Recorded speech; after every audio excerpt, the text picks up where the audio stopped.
Il est étrange de se dire que toute cette histoire a commencé à cause de toilettes bouchées. Je m'appelle Marc, j'ai 35 ans. Ma femme, Sophie, en a 34. Nous avons 3 enfants et nous vivons dans notre maison depuis maintenant 5 ans.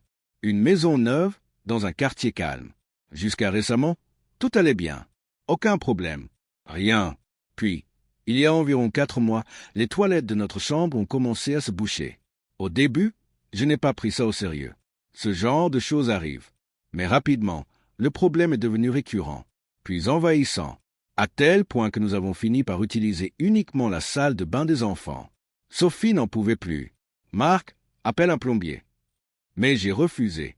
Par orgueil, peut-être, ou parce que j'aimais croire que je pouvais tout régler moi-même. J'avais déjà fait un peu de plomberie dans le passé. Alors un samedi, je suis allé acheter un furet dans un magasin de bricolage. J'étais sûr d'avoir réglé le problème. Mais 2 jours plus tard, les toilettes étaient de nouveau bouchées. Cette fois, Sophie était à bout, fatiguée, irritée. Comme ce dernier mois, en fait, j'ai fini par céder. J'ai appelé David, un plombier que je connaissais bien. Il intervenait souvent dans mes biens locatifs. Quelqu'un de fiable. Le jour de son intervention, Sophie était partie chez sa mère avec les enfants. J'ai vu là une occasion parfaite. Je voulais lui faire une surprise. Réparer le problème sans qu'elle ait à s'en soucier. Nous avons une serrure connectée, donc j'ai laissé David entrer à distance pendant que j'étais au travail. Quelques heures plus tard, il m'a appelé. Sa voix était hésitante. « Marc, j'ai trouvé la cause du bouchon. »« Ah bon? C'était quoi? » Un silence. Puis il a dit quelque chose que je n'oublierai jamais. « Des préservatifs. » Je n'ai pas ri. Je n'ai même pas compris. « Quoi? » Oui, plusieurs. Coincés dans les canalisations. C'est ce qui bloque tout. Je n'y croyais pas. Pas du tout. Il m'a envoyé des images prises avec sa caméra d'inspection. Les images étaient floues, difficiles à lire, mais on distinguait des formes. Trop claires pour être ignorées. Ça n'avait aucun sens. Je n'avais pas utilisé ce genre de choses depuis des années. Depuis l'université. Après la naissance de notre 3e enfant, j'avais fait une vasectomie. Alors, d'où ça venait? Le soir, Sophie rentrait tard. Elle avait apporté à manger, même pour les voisins et leurs enfants. Comme souvent ces derniers temps, j'ai décidé de lui en parler, sur un ton léger, presque en plaisantant. Tu sais ce que le plombier a trouvé dans les canalisations. Elle m'a regardé. Non? Quoi? Des préservatifs. Je pensais qu'elle allait rire. On avait toujours le même humour. Mais au lieu de ça, elle s'est figée. Son visage a légèrement changé, presque imperceptiblement, mais suffisamment pour que je le remarque. Une tension, une seconde de trop. Puis elle a détourné le regard. « C'est bizarre » a-t-elle murmuré. Et elle a changé de sujet. Trop vite, beaucoup trop vite. C'est à ce moment-là que quelque chose s'est fissuré en moi. Pas une certitude. Pas encore. Juste un doute froid, lent, qui s'installe sans faire de bruit. Avec le recul, je me rends compte que les signes étaient déjà là. Depuis plusieurs mois, Sophie avait changé. Elle était souvent de mauvaise humeur, irritable, distante, comme si quelque chose la rongeait de l'intérieur. Je faisais tout pour la rendre heureuse, mais j'avais l'impression de marcher sur des œufs. Elle était mère au foyer depuis des années, et maintenant que les enfants allaient tous à l'école, elle cherchait à s'occuper. On pensait qu'elle faisait une dépression. Elle avait même envisagé de reprendre le travail. Puis, soudainement, elle avait abandonné l'idée. Et c'est à ce moment-là que tout a commencé à changer. Notre relation, notre intimité, tout s'est refroidi. Elle passait plus de temps à faire le ménage. Beaucoup plus. Elle changeait les draps constamment. Elle sortait moins voir ses amis. Mais elle allait de plus en plus à la salle de sport. Elle avait perdu du poids. Beaucoup de poids. Sa façon de s'habiller avait changé aussi. Plus provocante. Mais seulement à certains moments. À l'époque, je ne comprenais pas. Aujourd'hui, je comprends. Je ne savais pas encore la vérité. Mais quelque chose, au fond de moi, avait déjà commencé à la deviner. Après cette histoire de plomberie, quelque chose ne me quittait plus. Un sentiment étrange, comme si mon esprit essayait de me prévenir. Mais je refusais encore d'y croire. Pour comprendre, il faut revenir un peu en arrière. Quand nous avons emménagé dans cette maison, il y a 5 ans, tout était nouveau. Nouveau quartier, nouvelle vie. 1 an plus tard, un voisin s'est installé. On va l'appeler Julien. Julien avait 42 ans, un peu plus âgé que moi. Il vivait avec sa femme et ses 2 enfants, Lucas, 19 ans, et Emma, 17 ans. On s'est vite rapprochés. On partageait les mêmes centres d'intérêt. Le soir, on se retrouvait souvent chez lui. Il avait une table de billard. On fumait, on buvait un verre, on discutait de tout et de rien. Nos familles sont devenues proches, très proches. Mais rapidement, j'ai compris que son mariage n'allait pas bien. Sa femme voulait divorcer. Et peu de temps après, elle est partie. Avec un autre homme. Julien était détruit. Ses enfants aussi. Sophie et moi avons essayé d'être présents pour eux. Du moins, c'est ce que je croyais.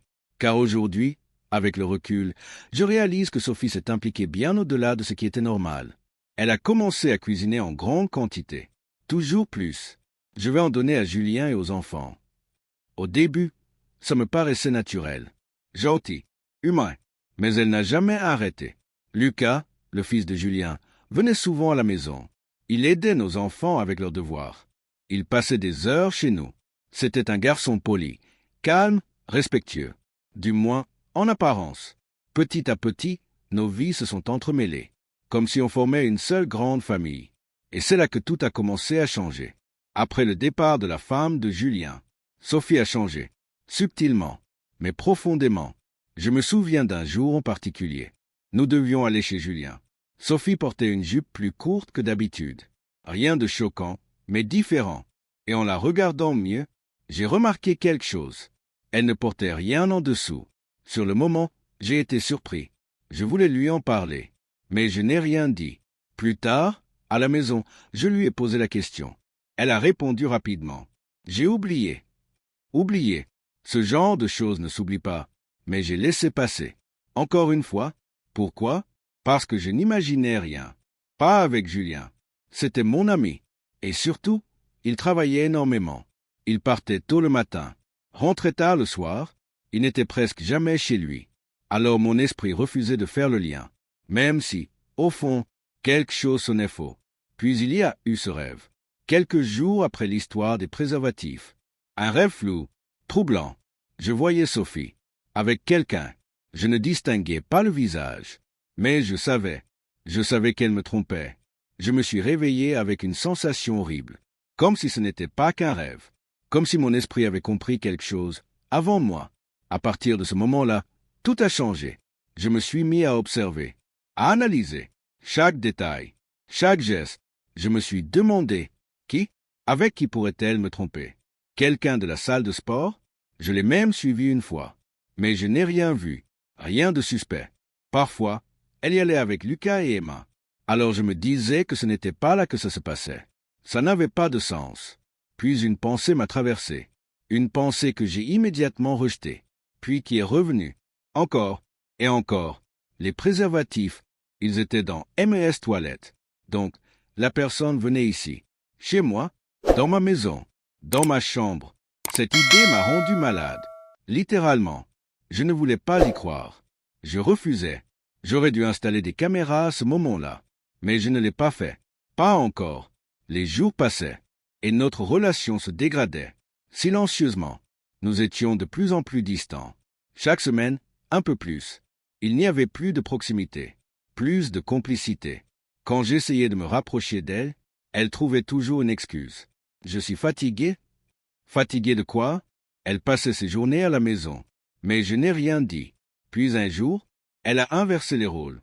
Elle a commencé à me reprocher des choses. Mon poids, mon mode de vie. Tu devrais faire du sport? Tu devrais arrêter de boire? Tu pourrais faire des efforts? Ces mots m'ont touché, parce que je voulais sauver mon couple. Alors j'ai commencé à changer. J'ai réduit l'alcool. Je me suis mis à faire du sport le matin, des exercices simples, des pompes, chaque jour. Je voulais redevenir celui qu'elle aimait. Mais je ne savais pas encore que pendant que je faisais des efforts pour la récupérer, elle était déjà ailleurs. Un matin, tout a basculé. Ce matin-là, tout a basculé. Comme tous les jours, je m'étais levé tôt. La maison était silencieuse. Sophie dormait encore. J'ai commencé ma routine, quelques pompes à côté du lit. Puis j'ai décidé de continuer dans la chambre d'amis. La pièce était sombre. La porte entr'ouverte laissait passer un filet de lumière venant du couloir. Je faisais mes exercices, quand quelque chose attirait mon regard. Sous le lit, un reflet, un petit morceau de plastique. Au début, j'ai pensé que c'était un déchet. Un simple emballage oublié. Je me suis penché pour le ramasser. Et c'est là que tout s'est arrêté. C'était un emballage de préservatifs. Je suis resté immobile. Quelques secondes. Ou peut-être plusieurs minutes. Je ne sais plus. Dans ma tête, tout s'est aligné d'un coup. Les toilettes bouchées. La réaction de Sophie. Ses changements. Ses absences. Ses silences. La vérité était là. Brutale. Impossible à ignorer. Je me suis levé lentement. Je suis sorti dans le couloir. Mes mains tremblaient. Je regardais cet emballage comme s'il pouvait me donner une autre explication. Mais il n'y en avait pas. Une colère froide a commencé à monter, mélangée à autre chose. De la peur, de l'humiliation, et surtout, une douleur profonde. Je suis retourné dans la chambre. Sophie dormait encore, paisiblement, comme si rien n'existait, comme si rien ne s'était passé. À cet instant, j'ai compris que je ne pouvais plus rester dans le doute. J'avais besoin de preuves, de voir, de savoir. Ce jour-là, j'ai commandé des caméras discrètes. Je les ai installées dans la chambre et dans le salon. Je les ai connectées à mon téléphone. Tout était prêt. Le lendemain matin, je suis parti travailler comme d'habitude. Rien n'avait changé, en apparence. Mais à l'intérieur, j'étais déjà brisé. Une fois garé sur le parking, j'ai ouvert l'application, juste pour vérifier. Juste une fois. Et là, mon monde s'est écroulé. Sophie n'était pas seule. Dans la pénombre de la chambre, je distinguais des mouvements, 2 silhouettes, sur notre lit, moins d'1 heure après mon départ. Je n'avais pas besoin de voir clairement. Je savais, puis l'image s'est précisée. Et j'ai reconnu la personne. C'était Lucas, le fils de mon voisin. Le choc a été immédiat. Viol, inimaginable. Sans réfléchir, j'ai redémarré la voiture. Je suis rentré. Je me suis garé un peu plus loin pour ne pas faire de bruit. J'ai ouvert la porte doucement. Chaque pas était lourd. Quand je suis entré dans la chambre, le silence m'a frappé. Il dormait, dans mon lit. Les draps étaient en désordre. Sur la table de nuit, il y avait des traces évidentes de ce qui venait de se passer. Tout était là, trop clair. À cet instant, j'ai perdu le contrôle. Je n'ai pas réfléchi. J'ai attrapé Lucas et je l'ai tiré hors du lit. La colère a explosé. Brutale, incontrôlable, Sophie criait, essayait de m'arrêter. Mais je n'entendais plus rien.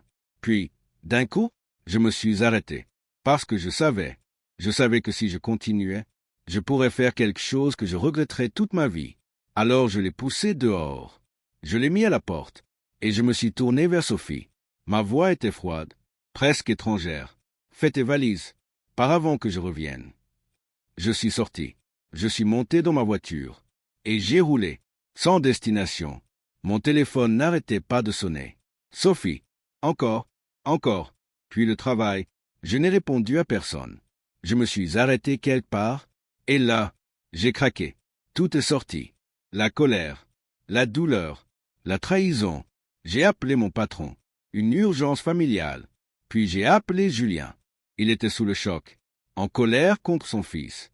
Il s'est excusé, encore et encore. Ensuite, j'ai appelé le père de Sophie. Je lui ai tout raconté. Le soir, je suis rentré. La maison était silencieuse, trop silencieuse. Sophie était là, assise sur le canapé, en larmes, tremblante. Les enfants n'étaient pas là. Ses parents les avaient emmenés. Julien était présent aussi. Il s'excusait encore.